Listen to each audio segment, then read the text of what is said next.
Ümumdünya Dialoq və İnkişaf üçün Mədəni Müxtəliflik Günü münasibətilə Beynəlxalq Qalereya, World Art Club və Kanadada fəaliyyət göstərən Rumi Art Qalereyasının birgə təşkilatçılığı ilə onlayn platformada sərgi keçirilib. May ayının 21-də sərginin ölkəmizdən olan iştirakçılarına təltif olunduqları sertifikatları təqdim etmək üçün Beynəlxalq Qalereyada tədbir baş tutub. Qeyd edək ki, onlayn platformada reallaşan sərgidə Azərbaycan rəssamları ilə yanaşı Rusiya, İsrail, Türkiyə və digər ölkələrdən sənətkarlar da öz əsərlərini təqdim ediblər. Dinara İsmailova, Rəhimə Əsədullayeva, Lyubov Buxarova, Tatyana Simonova və Aygün Kamil qızı kimi istedadlı fırça ustaları virtual sərgidə yer alıb.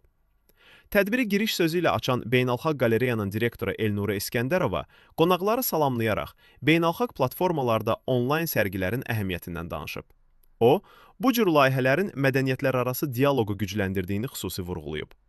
Mərasimdə fəxri qonaq qismində Xəbər Time saytının rəhbəri Yeganə Telman qızı, Azərbaycan Dövlət Rəssamlıq Akademiyasının müəllimi Zinayda Mirzəzadə, Qabelen ustası Vüqar Şıxəliyev, Mədəniyyət Baş İdarəsinin dərnək müəllimi Fərəh Babayeva və Mələk Art Studiyasının rəhbəri Vüsalə Bəkirova tələbələri ilə birlikdə iştirak ediblər.